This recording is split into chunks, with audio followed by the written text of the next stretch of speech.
Pa kum tharat si baile pa min kalsan na po kum tam alaw vai veta tuna chuan puitling ka ni veto asin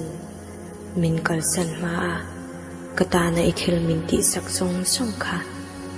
karulet man si law sia pa min ngai tam ro o itan khan engma kati sak man si law sia kanu amoy na song song itana hlan so fekto kanu ngei mei hi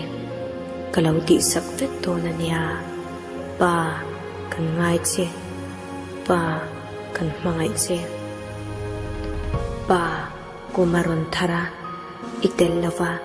hun le ni kan mang le mei tur hi kan ngai thiam lau tak setani i mangai em kanu nang na mangai em tu che kanu hi ko har takin angai wang chi in ala trak fo thil sin pa itel ve to lau na khovel hi kanu dan chuan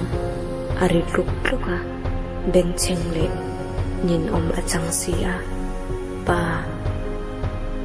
kanu hian angai sia che hi asoi chuak ngai lo ma se ache chia in alantir fo thin min lau ngai to areng reng su o kapuitling ve to ania kanu po lau ngai to asu o i mangai em kanu hi thatakin kalau en kolang pa kan mangai che